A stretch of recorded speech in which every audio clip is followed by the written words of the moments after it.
Hi friends, Karthi Revathi சீரியலை பற்றி தான் நம்ம இந்த வீடியோக்குள்ளே பார்க்க போகிறோம். வாங்க நம்ம வீடியோக்குள்ளே போகலாம். கார்த்தி பார்த்தோம்னா ஒரு அம்மாவை ஜோசியர்கார்ட்ட அவங்க ஜோசியம் பார்க்குறதுக்காக கொடுக்குறாங்க ரோகிணியோட ஜாதகத்தை.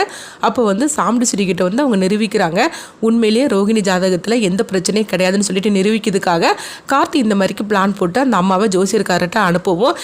இதை பார்த்தோம்னா சாமுண்டி ஸ்ரீ ஒழிச்சு நின்று பார்த்துட்டு இருக்கிறாங்க. இன்னொரு பக்கம் சந்திரகலா இதை பார்த்துட்டு அதிர்ச்சி அடைகிறாங்க. ஐயோ, இப்போ என்ன நடக்க போதோ தெரியலன்னு சொல்லிட்டு. ஆனால் அடுத்ததாக பார்த்தோம்னா ரோஹிணி தன்னுடைய அம்மாவை காப்பாற்றணும், நம்ம அம்மா உயிரோட இருக்கணும் அப்படின்னு சொல்லிட்டு அவங்க தன்னுடைய மனசை கல்லாக்கிக்கிட்டு தன்னுடைய குழந்தையோட கதையை முடிக்கிறதுக்காக ஹாஸ்பிட்டலுக்கு போயிருந்தாங்க.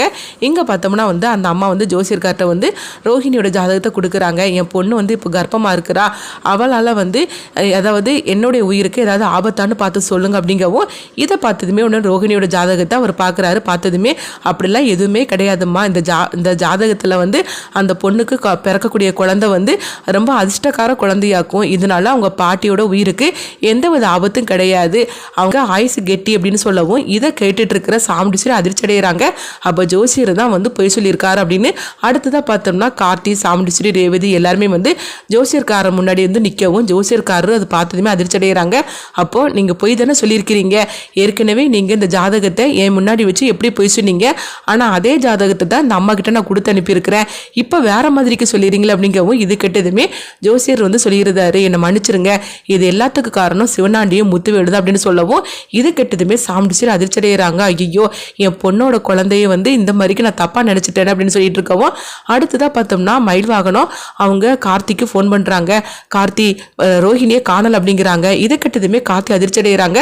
அப்போ உடனே பார்த்தோம்னா ரோஹிணி ஹாஸ்பிட்டலுக்கு போயிருக்கிற விஷயத்தை அவங்க தெரிஞ்சுக்கிடுதாங்க. தெரிஞ்சதுமே எல்லாருமே ஹாஸ்பிட்டலுக்கு போறாங்க. அப்போ சாமுண்டி ஸ்ரீ பதறி போய் ஓட்டமா ஓடவும் இங்க பார்த்தோம்னா சந்திரகலாவுக்கு என்ன பண்ணுதுன்னே தெரியல. ஐயோ, கடைசியில் நம்ம நினைச்சது நடக்காம போயிருமே சொல்லிட்டு நினைச்சிட்டு இருக்கவும் அப்போ உடனே ஹாஸ்பிட்டலுக்கு போறாங்க. அப்போ ரோஹிணியோட அவங்களுக்கு ட்ரீட்மெண்ட் கொடுக்கறதுக்காக அழைச்சிட்டு போகக்கூடிய நேரத்தில் கரெக்டாக சாமுண்டி ஸ்ரீ, ரேவதி, கார்த்தி எல்லாரும் தடுத்து நிறுத்திடுறாங்க.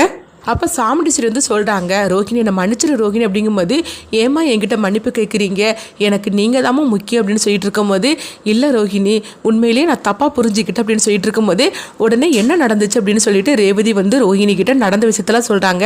அக்கா, நீ எதுக்குக்கா இப்படி ஒரு தப்பான முடிவு எடுக்க வந்த, நாங்கள் தான் உன்னை கொஞ்சம் அமைதியாக இருக்க சொன்னோம்ல அப்படிங்கும்போது நீங்கள் சொன்னீங்க, ஆனால் அம்மாவுக்கு இப்படி ஒரு நிலைமை ஏற்பட்டதுமே எனக்கு என்ன பண்ணுதுன்னே தெரியல, அதனால தான் இந்த மாதிரிக்கு ஒரு முடிவுக்கு வந்துட்டு அப்படின்னு சொல்லவும் கொஞ்ச நேரம் மட்டும் நாங்கள் லேட்டாக வந்திருந்தோம்னா என்ன நடந்திருக்கும், இத்தனை வருஷம் கழிச்சு நீ கன்சீவ் ஆகியிருக்கிற அப்படின்னா அந்த குழந்தையே இல்லாமல் ஆயிருக்கும் அப்படின்னு சொல்லவும் அப்போ ரோஹிணி அழுதுகிட்டு இருக்கும் போது அப்போ சாமுண்டி ஸ்ரீ ரோஹிணியை கெட்டி பிடிச்சி அவங்க முத்தம் கொடுக்குறாங்க. ரோஹிணி இன்னும் பாரு, உன் குழந்தைய நான் எப்படிலாம் நான் பார்த்துக்கிட போகிறேன் அப்படின்னு சொல்லவும் நீ வா ரோஹிணி அப்படின்னு சொல்லிட்டு அழைச்சிட்டு போகவும் இதை பார்த்துட்டு இருக்கிற சந்திரகலா எரிச்சல் அடைகிறாங்க. அப்போ சந்திரகலா குழப்பத்தோடு இருக்கவும் அப்போ கார்த்தி சொல்கிறாங்க, என்ன நீங்கள் போட்ட பிளான் எல்லாமே நடக்காமல் போயிடுச்சுன்னு சொல்லிக்கிட்டு வருத்தப்பட்டு இருக்கிறீங்களா அப்படிங்கவும் உடனே சந்திரகலா கார்த்தியை பார்த்து முறைச்சிட்டு இருக்கும்போது எனக்கு எல்லாமே தெரியும், இது நீங்கள் போட்ட பிளான் தானு, இங்கே பாருங்கள் இந்த குடும்பத்தை அழிக்கிறதுக்காக எதுக்காக இந்த மாதிரிலாம் நீங்கள் செஞ்சுட்டு இருக்கிறீங்க, உங்களுக்கு அப்படி அந்த வயிற்றில் உள்ள குழந்தை என்ன பண்ணிச்சுது, அந்த முகம் தெரியாத குழந்தைய போய் அழிக்கணும்னு சொல்லிக்கிட்டு இப்படிலாம் ஜோசியரை வச்சு இப்படி பண்ணியிருக்கிறீங்களே,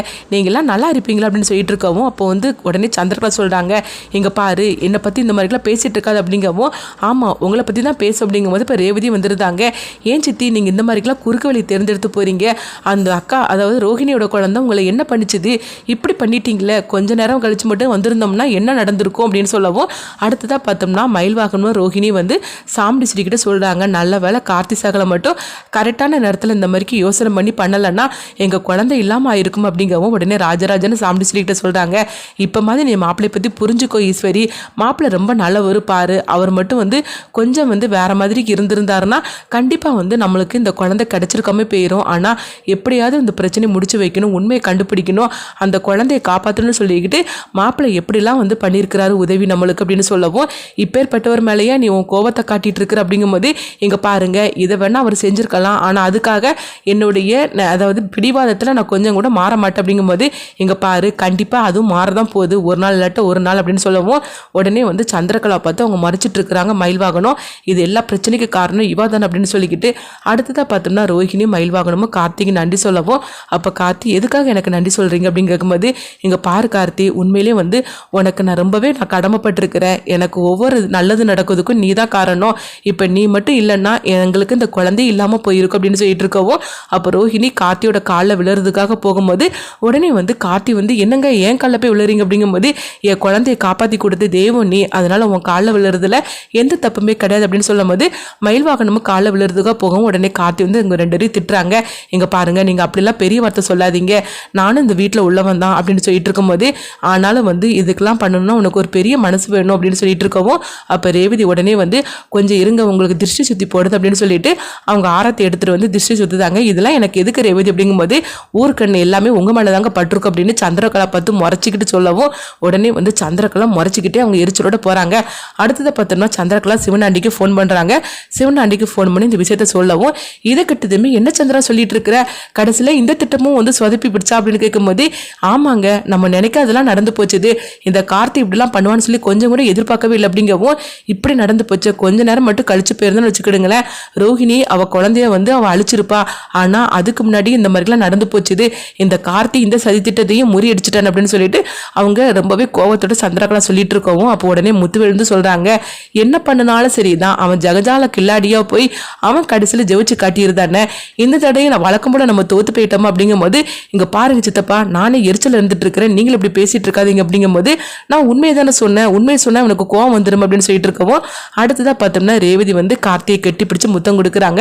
உடனே கார்த்தி என்ன ரேவதி அப்படிங்கும்போது, இன்னைக்கு நான் எவ்வளவு சந்தோஷமா இருக்குன்னு தெரியுமா உன்னை நினைச்சு அப்படின்னு சொல்லிட்டு இருக்கிறாங்க. அடுத்ததான் சாம்பிடிச்சரோட கோணம் வந்து மாற ஆரம்பிக்குமா, ஏன்னா கார்த்தி இந்த அளவுக்கு நம்ம குடும்பத்துக்காக ஒவ்வொரு நல்லது பண்ணிட்டு இருக்காரு அப்படின்னு அடுத்த தினம் நடக்க போகுதுன்னு பார்க்கலாம்.